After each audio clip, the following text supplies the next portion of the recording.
ജോർജറ്റിന്റെ top നമുക്ക് എങ്ങനെയൊക്കെ different ആയിട്ട് സ്റ്റൈൽ ചെയ്യാമെന്ന് നോക്കിയാലോ. അപ്പൊ ഫസ്റ്റ് തന്നെ ഞാൻ ഇതൊരു സോഫ്റ്റ് ഓർഗാൻസയുടെ ജാക്കറ്റുമായിട്ടാണ് കേട്ടോ പെയർ ചെയ്തേക്കുന്നത്. കണ്ടില്ലേ? ഇനിയിപ്പോൾ നിങ്ങൾക്ക് ഇങ്ങനെ ഇതുപോലെ ഫുൾ ഓപ്പൺ ആയിട്ട് ഇടാൻ ഇഷ്ടമല്ലെങ്കിൽ ഇപ്പോൾ ഇത് കണ്ടില്ലേ, ഇവിടെ ഞാനൊരു ബട്ടൺ അറ്റാച്ച് ചെയ്തിട്ടുണ്ട്. എന്നിട്ട് ഒരു ഹുക്കും കൂടെ പിടിപ്പിച്ചാൽ നമുക്കിങ്ങനെ അറ്റാച്ച് ചെയ്തിട്ട് അതിങ്ങനെ ഇതുപോലെ കിടന്നോളൂ കേട്ടോ.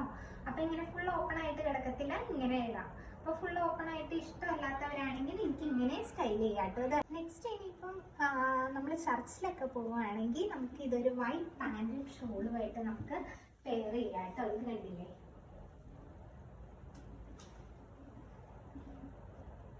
അപ്പോൾ ഇതുപോലെ സിമ്പിളായിട്ട് ഒരുങ്ങാൻ ഇഷ്ടമുള്ളവരാണെങ്കിൽ നമ്മൾ പള്ളിയിലൊക്കെ പോകുന്ന നേരത്ത് ഇതുപോലെ ഒരു വൈറ്റ് പാൻറ്റും ഷോളും വെച്ചിട്ട് നമുക്ക് സ്റ്റൈൽ ചെയ്യാം കേട്ടോ. നെക്സ്റ്റ് വേണമെങ്കിൽ നമുക്ക് ഈ ഒരു ടോപ്പ് മാത്രമായിട്ട് യൂസ് ചെയ്യാം കേട്ടോ. കണ്ടില്ലേ? ഇത് മാത്രമായിട്ട് യൂസ് ചെയ്യാൻ പറ്റും. ഇപ്പോൾ ഞാൻ കാണിച്ച സ്റ്റൈൽസ് എല്ലാം എൻ്റെ കയ്യിലുള്ള ക്ലോത്ത് മെറ്റീരിയൽസ് വെച്ചിട്ട് കാണിച്ചതാണ് കേട്ടോ. ഇനി ഇത് കൂടാതെ നിങ്ങൾക്ക് നിങ്ങളുടെ കയ്യിലൊരു ബ്ലാക്ക് ബെൽറ്റ് ഉണ്ടെങ്കിൽ അത് വെച്ചിട്ട് നിങ്ങൾക്ക് ഇത് സ്റ്റൈൽ ചെയ്യാം. ഇനി അതും അല്ലെങ്കിൽ ഒരു വൈറ്റോ ബ്ലാക്ക് ഷ്രഗ് ഉണ്ടെങ്കിൽ അത് വെച്ച് സ്റ്റൈൽ ചെയ്യാം കേട്ടോ. അപ്പോൾ ഇത്രയേ ഉള്ളൂ ഇന്നത്തെ വീഡിയോ. ബൈ.